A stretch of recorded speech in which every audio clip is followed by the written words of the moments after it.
और फिर किसी एक टीवी चैनल पे बोले कि हम एक सर्वे करें, 8,000 औरतों का सर्वे करें।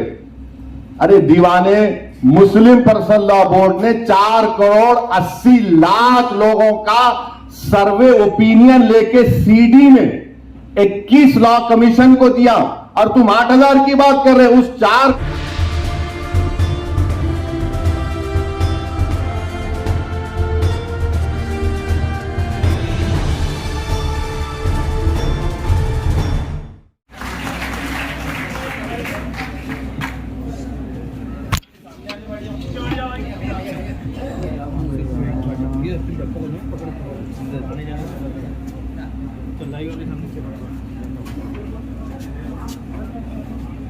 औज़ुबिल्लाहि मिनश्शैतानिर्रजीम, बिस्मिल्लाहिर्रहमानिर्रहीम। शे नशीन पर तशरीफ फरमा मजलिस इत्तेहादुल मुस्लिमीन के महाराष्ट्र के सदर वो रुकने पार्लिमान औरंगाबाद मोहतरम जनाब इम्तियाज जलील साहब, डाइस पर और मंच पर मौजूद और तशरीफ फरमा मुख्तलिफ मज़ाहिब के जिम्मेदार लोग, मेरे मदरसी रुफ़ा, मालेगांव से तशरीफ लाए रुकन असम्बली मजलिस इत्तेहादुल मुस्लिमीन हजरत मौलाना मुफ्ती इस्माइल साहब, मुअज़्ज़िज़ हाज़रीन इकराम, बुजुर्गान मिल्लत, मैं सबसे पहले औरंगाबाद के मजलिस इत्तेहादुल मुस्लिमीन के तमाम जिम्मेदारों को, इम्तियाज जलील साहब रुकने पार्लिमान को, डॉक्टर गफ्फार कादरी साहब को मुबारकबाद देता हूं और शुक्रिया अदा करता हूं कि आपने आज का इस इजलास का इनेकाद अमल में लाया। और इसकी अहमियत में और इजाफा इसलिए हो गया क्योंकि मुख्तलिफ समाजी और मज़ाहिब के लोग ने भी आज के इस मीटिंग में शिरकत की। मैं आप तमाम का दिल की गहराइयों से शुक्रिया अदा करता हूं। आप तमाम ने, हमने पिछले 2 घंटे से तमाम अहम बातें हमने सुनी। मैं उसमें ज़्यादा इजाफा नहीं कर पाऊंगा क्योंकि बहुत सी अहम बातें यहां पर रखी गई हैं। पिछले 40-50 साल से ये संघ परिवार का एजेंडा रहा है कि भारत में यकसा सिविल कोड को नाफिज किया जाए, चाहे वो जनसंघ के रूप में थे या फिर बाद में बीजेपी के रूप में, सियासी रूप में आज वो हैं। तो ये पुराना इनका एजेंडा रहा है। मैं अपनी बात को आगे ले जाने से पहले अगर हम तारीख पर नजर डालेंगे तो तारीख में हमको ये मिलता है कि 28 अक्टूबर को 1931 को मोहनदास करमचंद गांधी ने भारत के मुसलमानों को एक तयख्खुन दिया था कि उनकी शरीयत में मुदाखलत नहीं की जाएगी। कांग्रेस ने अक्टूबर 1937 में यही बात कही। नेहरू ने अप्रैल 6, 1937 को यही बात कही। फिर 1966 17 मई को लोकसभा में जो उस वक्त के लॉ मिनिस्टर थे जनाब GS पाठक साहब ने ये कहा, मैं अंग्रेजी में पढ़ के तर्जुमा करूंगा कि personal laws are mixed up with religion and that we can not coerce people to accept our views about the religion and customs. उन्होंने ये, उस वक्त के पाठक साहब कानून के वजीर थे, मंत्री थे, उन्होंने लोकसभा में यह कहा 17 मई 1966 को कि पर्सनल लॉज मजहब के साथ जुड़े हुए हैं और हम यानी हुकूमत आवाम पर दबाव नहीं डाल सकती कि वो हुकूमत के सोच को, अपने मजहब और कस्टम को छोड़ दें। यानी अपनी हुकूमत की जो व्यूज है वो हुकूमत किसी को मजबूर नहीं कर सकती कि वो अपने मजहब को और अपने कस्टम को छोड़ दें। यही बात अगस्त 1963 को उस वक्त के लॉ मिनिस्टर A.K. सेन ने भी कही थी। लोकसभा के अंदर खड़े होकर 2 लॉ मिनिस्टर ने बात कही थी।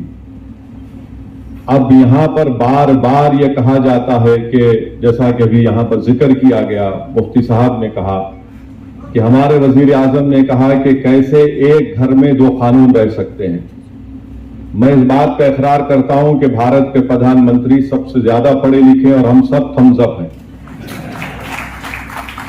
मगर भारत के प्रधानमंत्री को शायद ये नहीं मालूम कि इस मुल्क में आज भी नॉर्थ ईस्ट में एक ऐसा स्टेट है जहां पर क्रिमिनल प्रोसीजर एक्ट अभी भी अप्लाई नहीं होता, CRPC अभी भी अप्लाई नहीं होता। इस मुल्क में आज भी ऐसे कवानीन है कि मुफ्ती इस्माइल साहब मालेगांव से निकलकर अरुणाचल प्रदेश नहीं जा सकते जब तक कि उनको परमिट नहीं दिया जाता।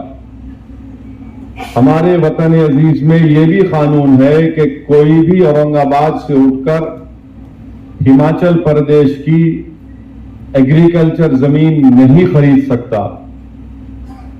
हमारे मुल्क में हमने एक कानून बनाया कि अगर कोई बड़ा मल्टीनेशनल कंपनी होगा तो वो अगर उन किसी कंपनीज में कॉन्ट्रैक्ट पर इख्तलाफात हो गए तो हम उसका फैसला आर्बिट्रेशन के जरिए सिंगापुर में करेंगे। ये हमने कानूनी सहूलत दी कि अगर 2 कंपनीज में झगड़ा होगा तो हम इसका फैसला सिंगापुर में करेंगे। अब देश के प्रधानमंत्री ये जानते हैं या नहीं जानते हैं मेरे को नहीं पता है, मगर ये मौजूद है। और नागालैंड और मिजोरम को तो हमने आईन में 371 का जिक्र कर दिया। अच्छा, फिर ये भी आप देख लीजिए कि ये इस मुल्क की खूबसूरती है कि यहां पर मुख्तलिफ किस्म के लोग रहते हैं। ये बोलना कि यकसा सिविल कोड जनसंघ और RSS की शुरू से साजिश ये रही कि भारत की सबसे बड़ी अक़लियत मुसलमानों की एक मजहबी शनाख्त को खत्म कर दिया जाए। और मैं आज आपके दरमियान में खड़े होकर खुलकर कह रहा हूं कि बाज अगर हमारे जिम्मेदारों को मुस्लिम पर्सनल लॉ बोर्ड से इख्तलाफ है तो इख्तलाफ रखिए आप, मगर एक बात याद रखिए कि ये जो शरीयत application act 1937, dissolution of marriage act 1939 है, ये आपको इस बात की इजाजत देता है कि आप कुरान और सुन्नत के मुताबिक अपनी जिंदगी को गुजारें। अगर ये आपसे छीन लिया जाएगा तो फिर आपका नुकसान होगा इसमें। तो इसलिए इसको पर्सनल लॉ बोर्ड से अगर किसी इख्तिलाफ रखिए, मगर इससे ऊपर उठकर देखिए इसको आप। अच्छा, जब आईन बना जा रहा था, जब आईन बन रहा था, ये दोनों कानून को नहीं हटाया गया। 1937 के और 39 के कानून को नहीं हटाया गया था। आईन बन गया और ये कानून का हिस्सा भी बन गया।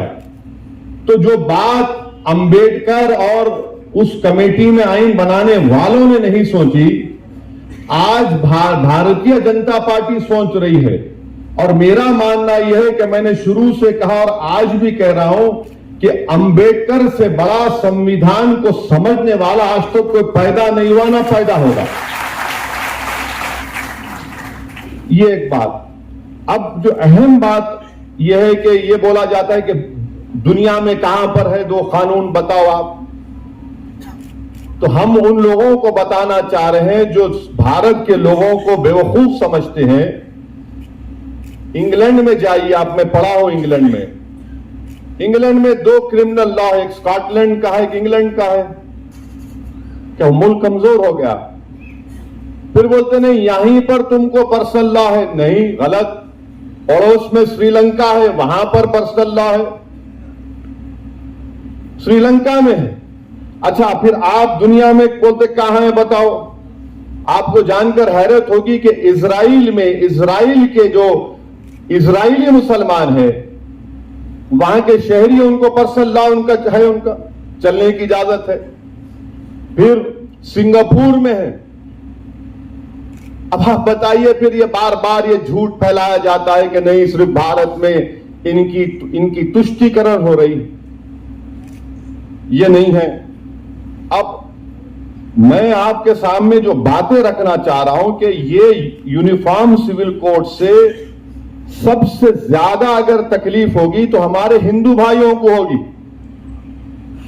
और वो क्यों होगी मैं बताता हूं आपको। मैं कानून का हवाला देकर, क्योंकि बहुत सी बातें कही गई हैं, मैं कानून का हवाला देकर हमारे हिंदू भाइयों को और बहनों को पैगाम देना चाहता हूं कि आपको एक सहूलत दी गई है। हिंदू मैरिज एक्ट 1955 में सेक्शन 5, सबसेक्शन 4 और सबसेक्शन 5 में, उसमें यह कहा गया है कि शादी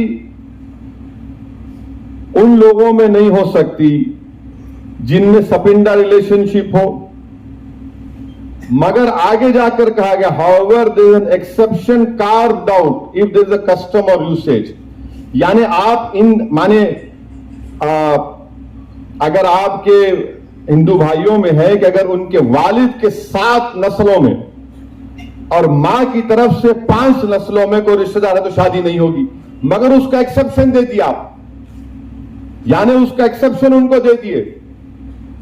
अब आप ये एक्सेप्शन खो देंगे, क्योंकि जब यूनिफॉर्म सिविल कोड अगर आएगा तो एक्सेप्शन कैसा मिलेगा आपको? अगर आपका कस्टम है तो फिर मेरा भी कस्टम है, याद रखिए आप। तो यकसानियत कैसा होगी? अगर पैदा करना है तो कैसा होगा? यह आपका नुकसान होगा। दूसरा सेक्शन 7 है ceremonies of Hindu marriage act का, कि आप अपनी शादी अपने कस्टमरी राइट्स के तहत, यानी आपके जो रिवायती है उसके तहत आप करें। यूसीसी आएगा तो सेक्शन 7 चला जाएगा। सेक्शन 29 सेविंग्स का क्लॉज है, वो चला जाएगा। और सेक्शन 2 सबसेक्शन 2 है जो शेड्यूल्ड ट्राइब्स को एग्जाम करता है, उनको ये कहा जाता है कि उसमें कहा गया कि Hindu marriage act scheduled tribes पर अप्लाई नहीं होगा, तो फिर ये हमारे शेड्यूल्ड ट्राइब भाइयों का भी नुकसान होगा। फिर सेक्शन 3 का डेफिनेशन है जिसमें ये बताया गया कि कस्टम एंड यूसेज क्या है, वो आपसे चला जाएगा हमारे हिंदू भाइयों से। और तमिलनाडु के हमारे हिंदू भाइयों को मैं कहना चाहूंगा कि Hindu marriage Tamil Nadu amendment act 1967, इसमें अंग्रेजी में पढ़ता हूं, सेक्शन 7 उसमें डाला गया 1955 के कानून में। क्या कहा गया? Introduce a special provision regarding सूया मरिताई एंड सितुराता मैरिजेस, और उनके जो कस्टमरी रिचुअल्स हैं उसके तहत करेंगे।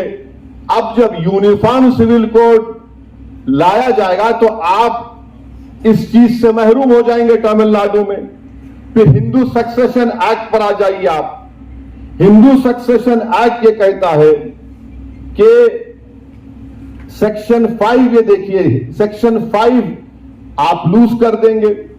माने अगर किसी को एक स्टेट है, किसी को एक को दे दिया आप, एक आदमी को, और इसका मिसाल दे रहा हूं, बीजेपी के जो शाही खानदान के लोग अभी बीजेपी मध्य प्रदेश में है, भाई और उनके मरहूम भाई और बहनों में आज भी कानूनी केस चल रहा है। नाम लूंगा तो फिर मीडिया वाले 6 बजे से मेरा निकाह शुरू करेंगे, तो अक्लमंद को इशारा काफी है। तो ये कानून अगर आप यूसीसी आएगा तो हिंदू सक्सेशन एक्ट 1956 का सेक्शन 5 चला जाएगा आपका।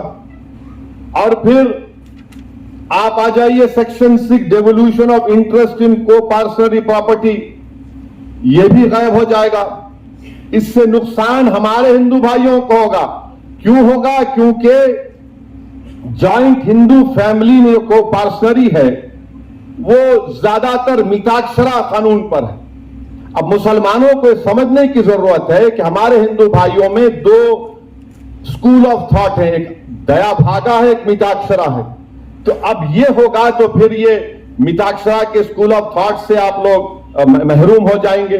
और फिर हिंदू अनडिवाइडेड फैमिली, यानी अगर कोई हमारे हिंदू भाई को सहूलत दी गई है सिवाय सिर्फ हिंदू भाइयों को, कि वो अगर कोई बिजनेस शुरू करे, कारोबार, बोले हिंदू अनडिवाइडेड फैमिली में उनको टैक्स से रिबेट मिलता है इनकम टैक्स में।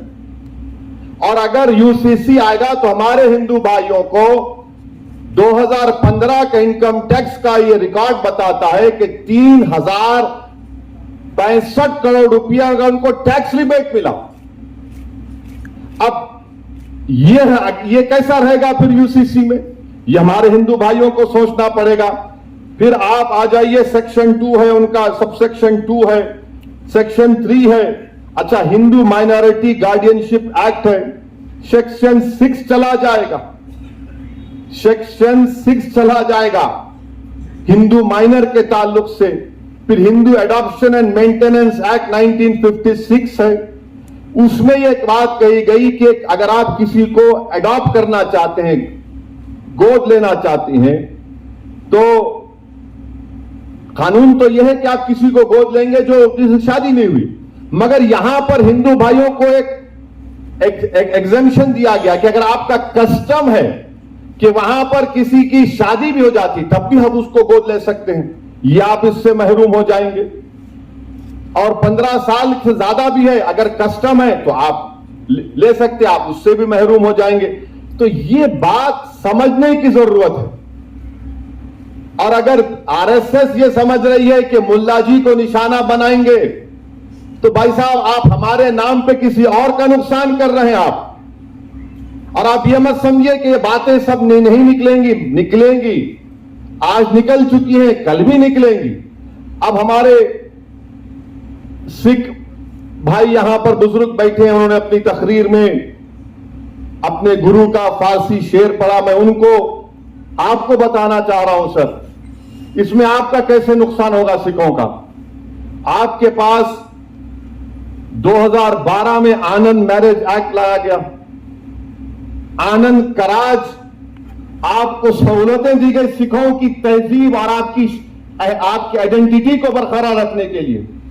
अगर यूसीसी आएगा तो आनंद कराज चला जाएगा सर, आप समझिए इस बात को। मैं तो शुक्रगुजार हूं शिरोमणि गुरुद्वारा प्रबंधक कमेटी का कि उन्हें साफ और वाज़ेह अल्फाज में कह दिया कि हम यूसीसी को कबूल नहीं करेंगे। ये आनंद कराज जो हमारे सिखों का एक मजहबी हिस्सा है, वो आप उससे महरूम हो जाएंगे। अच्छा, हमारे ईसाई आज बिशप साहब बैठे हैं, मैं आपको आप you will agree with what I am saying कि हमारे सिखों में, हमारे ईसाई भाइयों में कई डिनोमिनेशन हैं, बैप्टिस्ट हैं, रोमन कैथोलिक हैं, और इनके लिए क्या करेंगे फिर आप, इनके लिए कैसा करेंगे। यूसीसी आएगा तो ये सब के सब अपनी अपनी तहजीब को, अपने अपने मजहबी रसूमात से इनको महरूम कर देंगे। अच्छा, कैथोलिक चर्च में, correct me sir if I am wrong, Catholic church makes a distinction between civil and ecclesial law. It makes a difference. While the law of the land always takes precedence over ecclesial law in legal areas, the sacramentality of marriage is key to the church and the ecclesial law. For instance, the appropriate age to marry for men and women. ये हमारे ईसाई भाइयों को भी तकलीफ होगी इससे, ये ऐसा नहीं है कि ये करने वाले हैं। अच्छा, फिर आप दूसरा देख लीजिए। अब आप और एक बात सुनिए, मेघालय में एक अलग तरीका है जायदाद देने का। नॉर्थ ईस्ट में बास कबायली ऐसे हैं, आदिवासी ऐसे हैं कि छोटी बेटी को बाप की जायदाद मिलती। अब इनका तो घर में कोई है ही नहीं, इनको मतलब ही नहीं, कर दो। फिर अब आप ये देखिए कि हमारे मराठी कम्युनिटीज में, मराठास है, कुंभीज है, मालीज है, महार्स है, यहां पर भाई की बेटी की शादी बहन के बेटे से होती है। आप निकाल देंगे क्या इसको, बोलो आप। अच्छा, फिर ये क्रॉस कजन शादियां होती गोंड में और हमारे आदिवासी में जो भिल्स है नॉर्थ और सेंट्रल इंडिया में। अच्छा, फिर आप देखिए कि झारखंड में छोटा नागपुर टेनेंसी एक्ट है जो जमीन की जो हुकूक है आदिवासियों की, उसकी हिफाजत करता है। अमित शाह तो बोल रहे हैं कि नॉर्थ ईस्ट के जितने आदिवासी हैं, ट्राइब्स हैं, उनको मुस्तस्ना रखेंगे। मगर झारखंड के आदिवासियों का क्या होगा? कानून है जमीन का, छोटा नागपुर टेनेंसी एक्ट 1908 का। फिर एक और कानून है, provisions of panchayat extension to scheduled areas act 1966, जो सेल्फ गवर्नेंस देता है और यह कहता है कि तुम पंचायत में सेल्फ गवर्नेंस करो और तुम्हारे जो रिवायती ग्राम सभा है, यानी फिर रिवायती, यानी इनका कल्चर आ गया, उससे आप महरूम हो जाएंगे। तीसरी बात यह कि झारखंड में संताल परगानेस टेनेंसी एक्ट है 1949, जो झारखंड के संताली कबाइलियों की जमीन की हिफाजत करता, आप उससे महरूम हो जाएंगे। आपको समझना है कि नरेंद्र मोदी कहां से आ रहे हैं। दिखा तो रहे हैं कि मुसलमान को सबक सिखाएंगे, मगर नुकसान देश का होने वाला है। नुकसान देश की प्लुरलिज्म को होगा, इज्तिमाइयत को होगा। जो काम हमारे बुजुर्गों ने नहीं किया, आप करने जा रहे हैं। तो इसीलिए यकसा सिविल कोड भारत के लिए ठीक नहीं है। और फिर हमारे बाज मुसलमान हैं, जमहूरियत है, आपको राय रखने का इख्तियार है, मुझे भी राय रखने का इख्तियार है।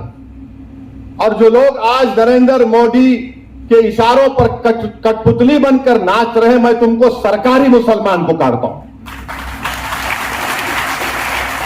अच्छा, बात तो खड़े होकर बोलते हैं, क्या बोल रहे हैं लोग, कहां है कुरान सुन्नत में? तो इन लोगों के लिए उलमा काफी है जवाब देने के लिए। एक शायर ने बड़ा अच्छा कहा इनके बारे में, इन गुलामों का यह मसलक है कि नाकिस है किताब। इन गुलामों का यह मसलक है कि नाकिस है किताब, कि सिखाती नहीं मोमिन को गुलामी की तारीख। ये वो लोग हैं।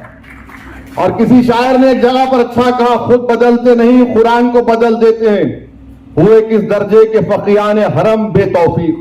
ये वो लोग हैं। अब आप देखेंगे दिल्ली में एक फंक्शन होने जा रहा है, ये रंग बिरंगी कपड़े पहन के पूरे पहुंचने वाले हैं। रंग बिरंगी कपड़े, एक एक रंग का एक एक रंग में जमे हुए हैं लोग, मगर इनका रंग, इनका दिल बीजेपी से मिला हुआ है। वहां पहुंच के बोलेगा डरने की कोई बात ही नहीं है। मैं उन लोगों से भी बड़ी साफ तौर पर कहना चाह रहा हूं, याद रखो, शरीयत रास्ता है, तरीकत मंजिल है। शरीयत पर कोई कॉम्प्रोमाइज नहीं किया जा सकता। अगर कोई अब कह रहा है कि मैं सूफिज्म को, तरीकत को मानता हूं, तो फिर जुनैद बगदादी ने रहमतुल्लाह अलैह ने क्या कहा था? जुनैद बगदादी रहमतुल्लाह अलैह ने कहा था कि सूफी वो है जो दुनिया में मर गया और अल्लाह के लिए जिंदा है दुनिया में। अब ये लोग, अब दिल्ली में होने जा रहा है एक प्रोग्राम, ये सरकारी मुसलमानों का, ये पूरे बैठेंगे और कोई फिक्र की बात नहीं है। अरे तुम इतने बड़े बड़े आस्थानों से आते हो, तुम इतनी बड़े बड़े औलिया अल्लाह के आस्थानों से आते हो। अरे बादशाहों के महल वीरान हो गए, बर्बाद हो गए, मगर वो आस्थानें आज भी आबाद है। क्यों आबाद है? क्योंकि वो जो लोग थे, उन्होंने दुनिया को तर्क किया, अल्लाह की मोहब्बत को सामने रखा, रसूल अल्लाह सल्लल्लाहु अलैहि वसल्लम से टूट कर हर चीज से ज्यादा मोहब्बत की, क्योंकि आज दुनिया उनको याद रखती है।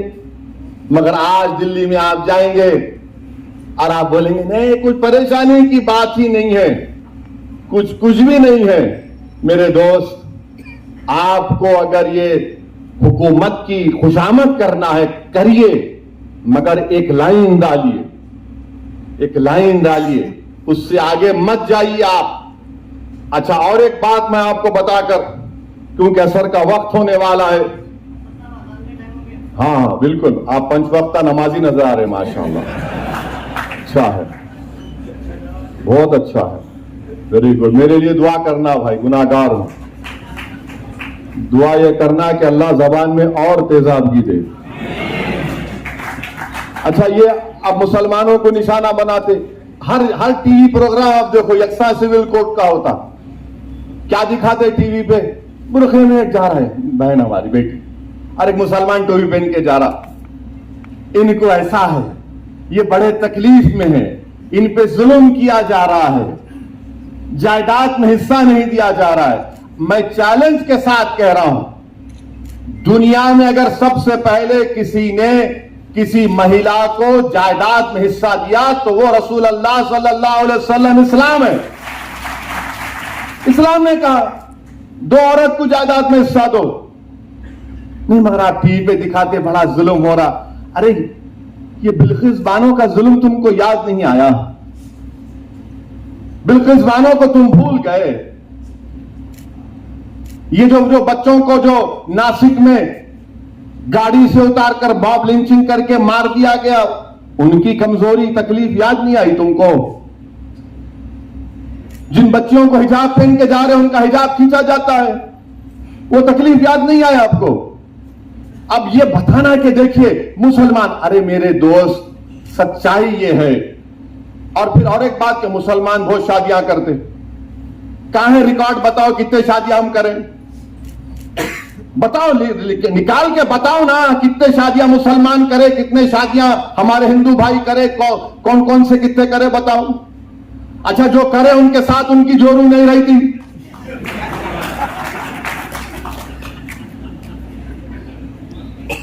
और आपको मालूम रिकॉर्ड है गवर्नमेंट ऑफ इंडिया का, ये आप उठाकर पढ़ो। आप एक अंग्रेजी अखबार है टाइम्स ऑफ इंडिया, 28 जुलाई 2022 का।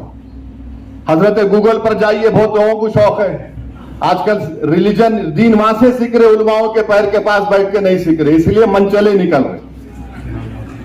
तो 28 जुलाई 2022 का टाइम्स ऑफ इंडिया ये कहता है कि 2 बीवियां 1.9 मुसलमान में है, ये 2019 का डेटा है। हिंदू भाइयों में 1.3 है और दीगर कौमों में 1.6 है।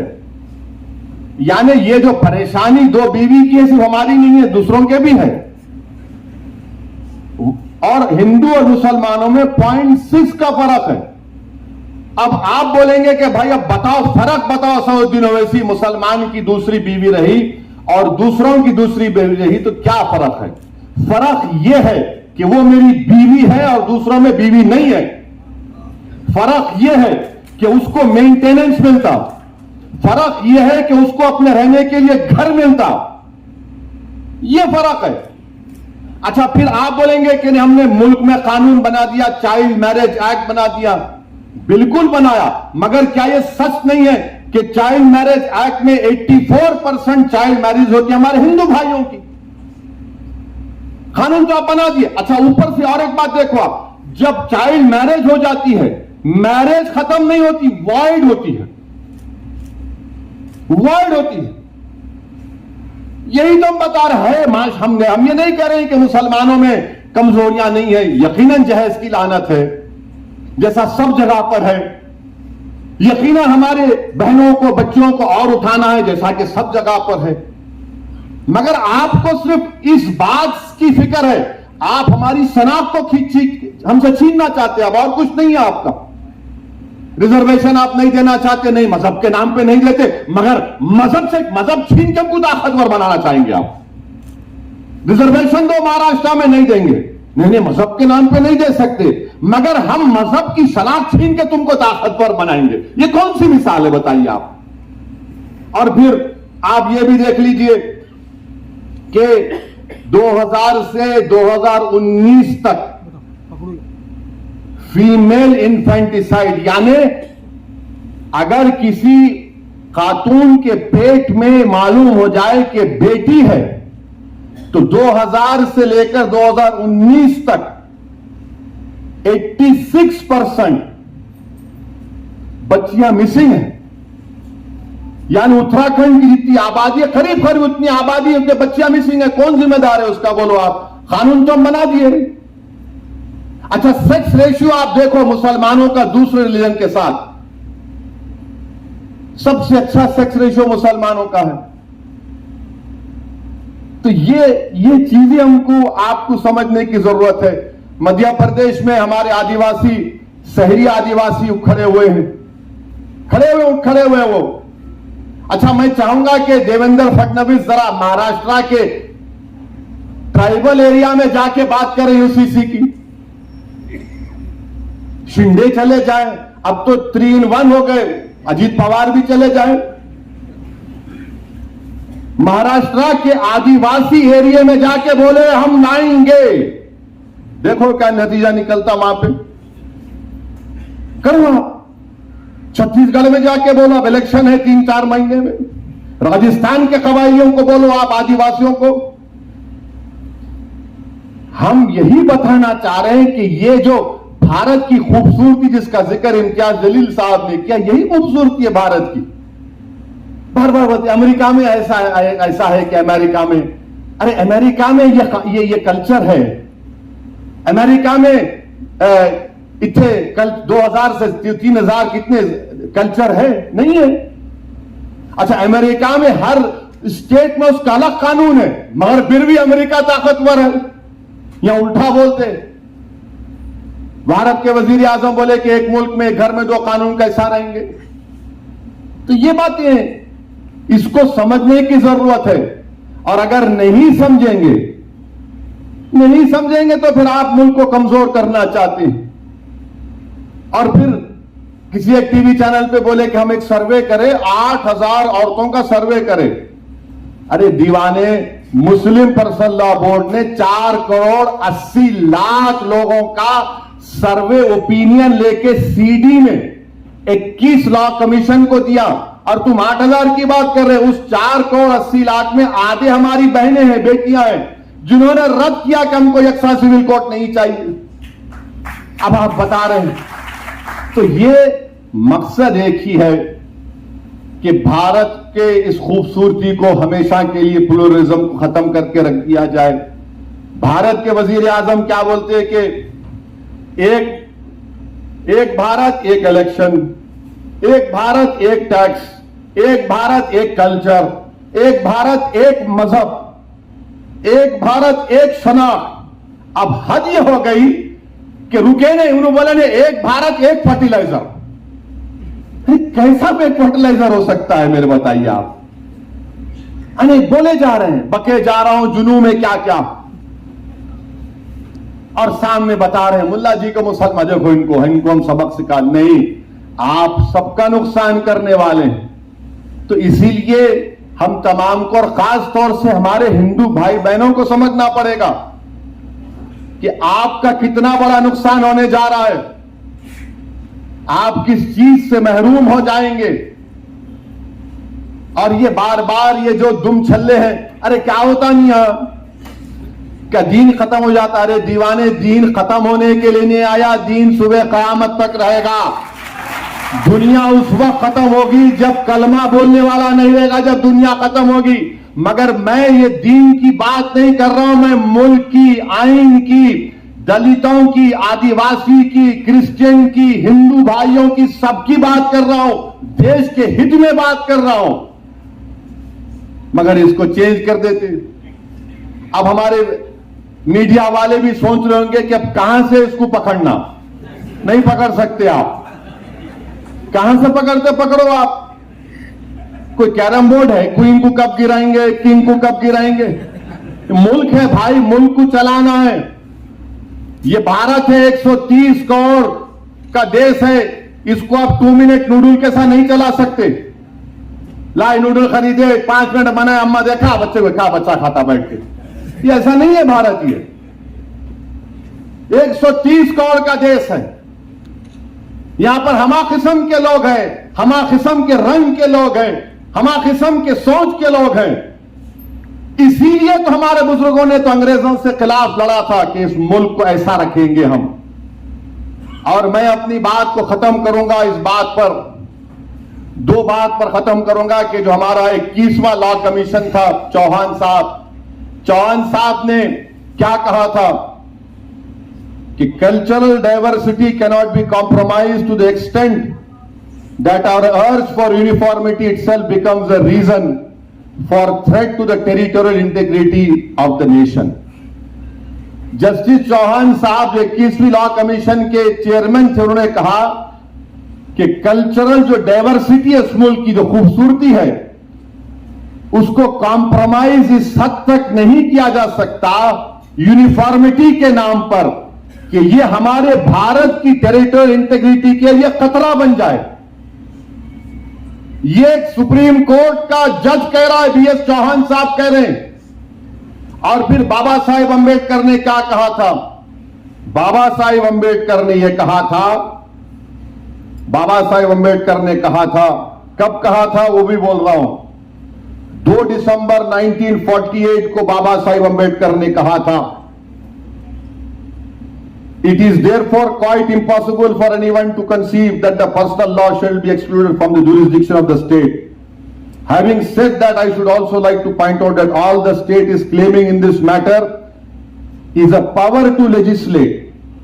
और आप देखिए यहां पर बाबा साहिब ने क्या कहा, There is no obligation upon the state to do away with personal laws. यानी स्टेट के ऊपर ये कोई ऑब्लिगेशन नहीं है कि पर्सनल लॉ को हटा दे।